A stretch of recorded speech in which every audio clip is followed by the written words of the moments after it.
Thank you for watching my series for King James Bible believers. Are you a rebel or a remnant?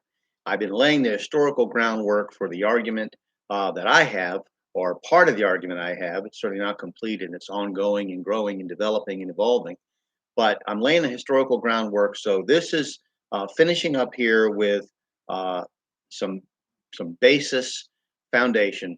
So we're going to continue today from what I did yesterday. So Ruckman implied in his autobiography, The Full Cup, that J. Frank Norris was a precursor to himself in the King James only movement. But as there are no extant sermons of J. Frank Norris extolling the virtues of the King James Bible, it is only because of Ruckman's memory in distinguishing between the types of fundamentalists he met in his work that he wrote, quote, "The Texans were independent, premillennial, J. Frank Norris, King James Bible crowd. I quickly made up my mind which side of the fence to get on." One traditional fundamentalist author noted in his argument against Ruckman's view that based on his own research, J. Frank Norris, quote, ascribed inerrancy only to the original language scriptures and that he did not believe that the King James Version was either a perfect translation or the only acceptable English translation. And that was from Kudelek's J. Frank Norris and His Heirs, page 41.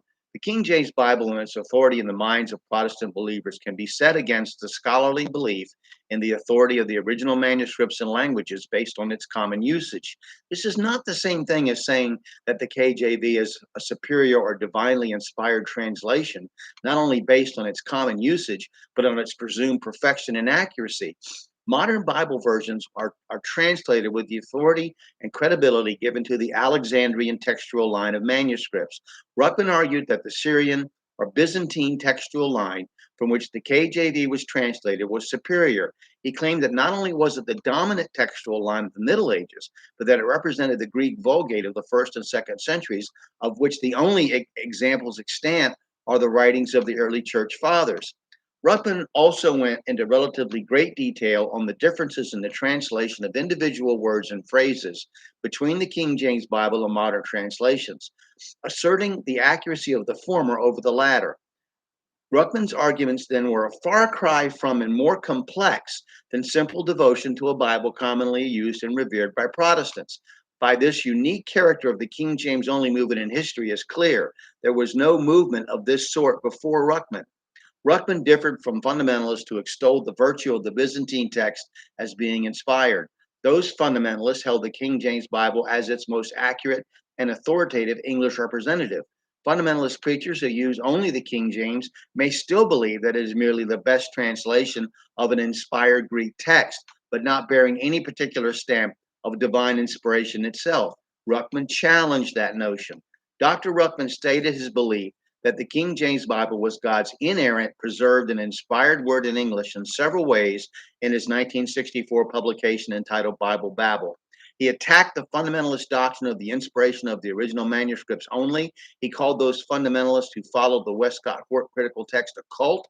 He accused those fundamentalists and the Anglican revisers of the King James of being agents of the Roman Catholic Church, whose purpose was to subvert the Protestants' faith in his Bible. He uplifted in the Bible, he uplifted the controversial doctrine that God had promised to preserve his words in the Bible with the implication that those words are contained in the authorized version. And among other things, declared that the King James Version exalted Jesus Christ more than modern versions of the Bible did. There is no historical precedent to the movement that Dr. Ruckman started. The authors that he and those who agreed with him quoted often are not King James only. These authors, such as Dr. Edward Hills or J.J. Ray or Benjamin Wilkinson, wrote that the Textus Receptus, or traditional Greek manuscript textual line, also called the Byzantine text, best represented God's inspired originals, with the King James being simply the best translation. Other historical figures, churches, and the general Protestant public believed in the divine authority of the authorized version because it was available to them in a way that the original manuscripts and languages were not, and that its authority was established by tradition and common usage. Finally, the King James only movement, while being birthed in Protestant, particularly Baptist fundamentalism, was a departure from the traditional fundamentalist view of biblical inspiration. It was a modern rejection of the doctrine established by the Princeton Theological Seminary and embraced by most fundamentalists regarding the unique authority of the original autographs of the Bible. It also dismissed the Anglican revision of the AV and the modern science of textual criticism as products of the Roman Catholic Church and its supporters in attacking the authority and veracity of the traditional Bible.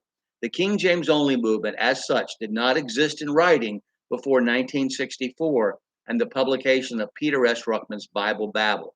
Now, I'll tell you why I am King James only and why I think other conservative Christians should be too. All right, we'll start next time to get down to the meat of what I believe. Thank you.